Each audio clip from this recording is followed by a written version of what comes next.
Welcome to another podcast episode. My name is Coobvam. I pray you may be blessed and encouraged. Every pastor has dreams. He has goals and desires he hopes to accomplish for God and for the church. Everyone goes into a church with a strategic plan and hopes to fulfill their plan. 4.5 years ago, I found myself in a familiar position. I was finishing my studies at Alliance Theological Seminary, and I was told of a new position at St. Paul Hmong Alliance Church, one of the largest Hmong churches in the world. They were hiring a new pastoral position to help lead the English ministry service, which focused specifically on the second-generation Hmong American families within the church. I decided to apply, and over the course of a few months, I went in for an interview, I preached, and I ultimately accepted the position. As a seminary student, I was filled with joy and passion and drive and eagerness to get to the church and to get things started. I was thankful that there was already an existing team in place, and my objective for the first 6 months would be to just familiarize myself with the community and the congregants. It was a perfect opportunity to try new things, to make mistakes, and to reimagine what the church could look like. I was thankful for senior leadership who gave me the flexibility to dream and to envision what we could become. I was accompanied by married and single adult leaders who were on my leadership team who supported the vision. A second-generation Hmong American church experience that was actively growing and raising new leaders for the church. Being able to meet new people for the first time, then later discipling them, and then baptizing them was every pastor's dream. At the start of 2018, our numbers had continued to increase to over 215 people attending our services as we were making great strides in growth with great leadership team spearheading the vision of the English ministry. By the midway point in 2018, we began to have some heartache and struggle. The church began to struggle from a leadership perspective, and ultimately the church went through a trying time as pastors, leaders, and members ultimately left the church. I know it's still a fresh wound, so we won't go there. But heartache and massive pains enveloped the life of the church. Uncertainty, worry caused a fraction within the church. As a pastor, it deeply hurt. When we had to encourage people to stay and that things would get better, we had the internal struggle of really would it? When people told us to stay, it encouraged us. Then weeks later, we saw them leave.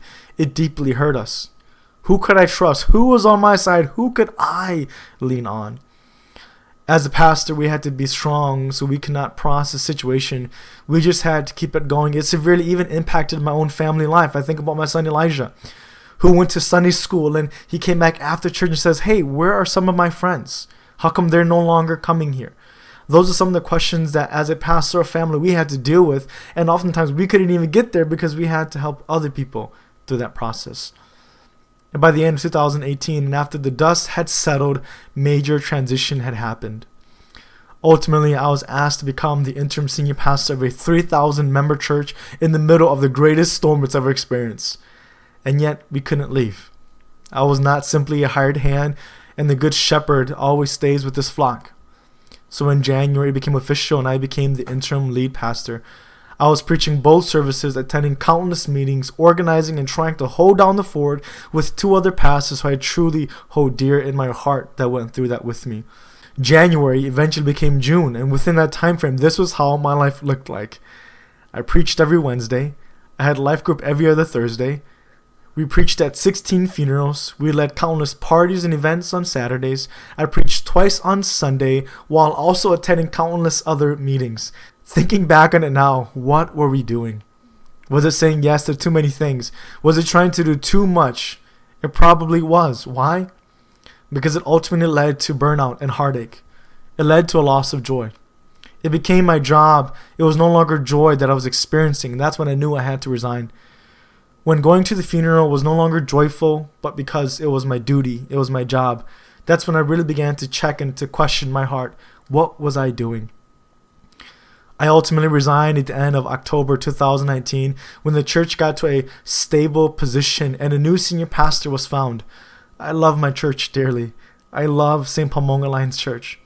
I really had the goal of staying there my entire career, and maybe in the future, I know that the door is always open. But right now, I need to recover. I need to rest. I need to rediscover the joy that I experienced when I first got there in seeing people's lives change. One thing was different. The thing I needed to do, I could no longer do. The one-on-ones, the discipleships, the classes I taught, the relationships I built, that was what gave me joy in ministry, as I saw people grow and mature and ultimately make decisions to follow Jesus. Lately, I had not been able to do that. I had been so busy, so consumed with tasks and duties and mundane work that it caused great distress in my life. What was I doing? I was never able to breathe. And honestly, this podcast is merely that, me breathing. I've been off for 1 month now. I've had the chance to preach at another church. I attended my home church. I got to go back and visit SPAC, and last week I just slept in. I know that there's great joy in serving Jesus, but I know that there's also great rest that can be found in Jesus. If there was something that maybe I could encourage you, maybe it's this: to love your pastors dearly because they struggle just as much as you. To be patient and understanding that pastors can't do it all because pastors are servants, they're not employees. And lastly, pray for them. Like, honestly, pray for them continuously. I love God, I love His church, and I love that I can rest in His presence. And I pray that you may also find rest in this season of your life as well. I pray that God may bless you. I pray that God's face may shine upon you. And I pray you may be encouraged by this podcast.